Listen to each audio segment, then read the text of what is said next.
Assalamualaikum warahmatullahi wabarakatuh. Perkenalkan, nama saya Diana Mirnawati. Kami dari kelompok 5 akan mempresentasikan mata kuliah dasar-dasar pemahaman perilaku dengan judul materi mekanisme perilaku individu berdasarkan teori kognitif.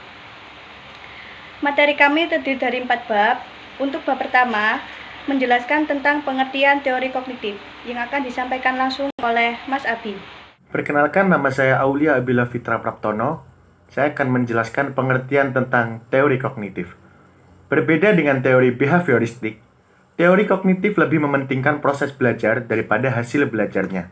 Teori ini mengatakan bahwa belajar tidak sekedar melibatkan hubungan antara stimulus dan respon, melainkan tingkah laku seseorang ditentukan oleh persepsi serta pemahamannya tentang situasi yang berhubungan dengan tujuan belajarnya. Teori kognitif juga menekankan bahwa bagian-bagian dari suatu situasi saling berhubungan dengan seluruh konteks situasi tersebut. Teori ini berpandangan bahwa belajar merupakan suatu proses internal yang mencakup ingatan, pengolahan informasi, emosi, dan aspek-aspek kejiwaan lainnya. Belajar merupakan aktivitas yang melibatkan proses berpikir yang sangat kompleks. Untuk bab kedua, menjelaskan tentang pandangan para ahli terhadap teori kognitif yang akan disampaikan oleh Alvina. Perkenalkan, nama saya Alvina Kusaimatu Zubaidah. Di sini saya akan menjelaskan tentang teori kognitif. Di antaranya, 1. Teori perkembangan Piaget. Piaget merupakan salah seorang tokoh yang disebut sebagai pelopor aliran konstruktivisme. Salah satu sumbangan pemikirannya yang banyak digunakan sebagai rujukan untuk perkembangan kognitif individu. Menurut Piaget, perkembangan kognitif merupakan suatu proses genetik, yaitu suatu proses yang didasarkan atas mekanisme biologis perkembangan sistem syaraf. Dengan makin bertambahnya umur seseorang, maka makin komplekslah susunan sel sarafnya dan makin meningkat pula kemampuannya. Piaget tidak melihat perkembangan kognitif sebagai suatu yang dapat didefinisikan secara kuantitatif. Ia menyimpulkan bahwa daya pikir atau kekuatan mental anak yang berbeda usia akan berbeda pula secara kualitatif. Di sini ada data perkembangan kognitif menurut Piaget, yaitu 1. Tahap sensori motorik pada umur 0 sampai 2 tahun. Ciri pokok perkembangan berdasarkan tindakan dan dilakukan selangkah demi selangkah. 2. Tahap preoperasional pada umur 2 sampai 8 tahun. Ciri pokok perkembangan pada tahap ini adalah penggunaan simbol atau tanda bahasa dan mulai berkembangnya konsep-konsep intuitif. 3. Tahap operasional konkret. Pada umur 7 sampai 12 tahun, ciri pokok perkembangan pada tahap ini adalah sudah mulai menggunakan aturan-aturan yang jelas dan logis dan ditandai adanya reversibel dan kekekalan. 4. Tahap operasional formal. Pada umur 11 sampai 18 tahun, ciri pokok perkembangan pada tahap ini adalah anak yang sudah mampu berpikir abstrak dan logis dengan menggunakan pola berpikir kemungkinan. Adapun 5 prinsip teori perkembangan Piaget. 1. Perkembangan kognitif merupakan suatu proses genetik. 2. Asimilasi adalah proses perubahan apa yang dipahami sesuai dengan struktur kognitif. 3. Akomodasi adalah proses perubahan struktur kognitif sehingga dapat dipahami. 4. Proses belajar akan terjadi jika mengikuti tahap-tahap asimilasi. 5. Seorang anak sudah mempunyai prinsip pengurangan. Ketika mempelajari pembagian, maka terjadi proses integrasi antara pengurangan. Yang kedua, teori belajar menurut Brenner.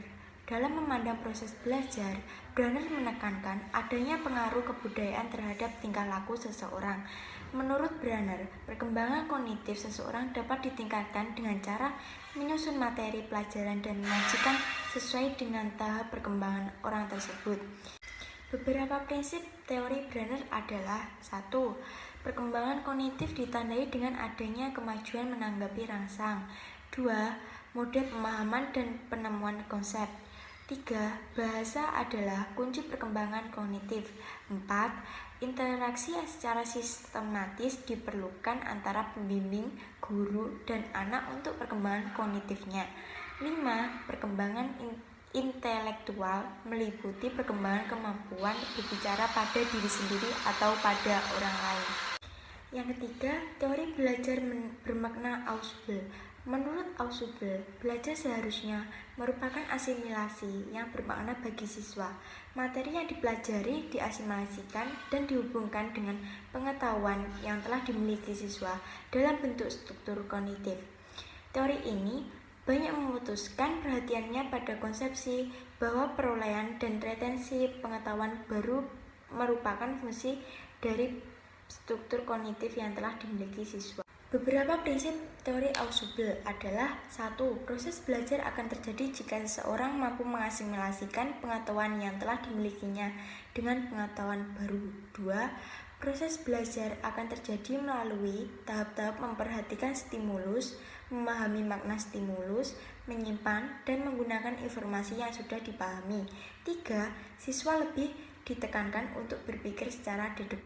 Untuk bab ketiga, menjelaskan tentang prinsip-prinsip teori kognitif yang akan disampaikan oleh Angelita. Prinsip-prinsip teori belajar kognitif. Teori belajar kognitif menjelaskan bahwa dengan belajar dan memfokuskan pada perubahan proses mental dan struktur yang terjadi sebagai hasil dan upaya untuk memahami dunia. Teori belajar kognitif yang digunakan untuk menjelaskan tugas-tugas sederhana seperti mengingat nomor telepon dan kompleks seperti pemecah masalah yang tidak jelas. Prinsip umum belajar teori kognitif. 1. Pembelajaran aktif dalam upaya untuk memahami pengalaman. 2. Pemahaman bahwa pelajar mengembangkan tergantung pada apa yang telah mereka pahami dan apa yang telah mereka ketahui. 3. Belajar membangun pemahaman daripada catatan. 4.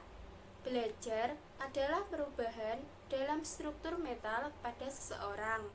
Untuk materi terakhir, bab 4 menjelaskan tentang penerapan teori kognitif terhadap pembelajaran yang akan disampaikan oleh Berlian. Assalamualaikum warahmatullahi wabarakatuh. Perkenalkan, nama saya Berlian Ahmadina Wahyuni. Saya akan menerangkan tentang penerapan teori kognitif dalam pembelajaran, yaitu 1. Keterlibatan siswa secara aktif amat dipentingkan karena untuk menarik minat dan meningkatkan retensi belajar perlu mengaitkan pengetahuan baru dengan struktur kognitif yang telah dimiliki oleh siswa. 2.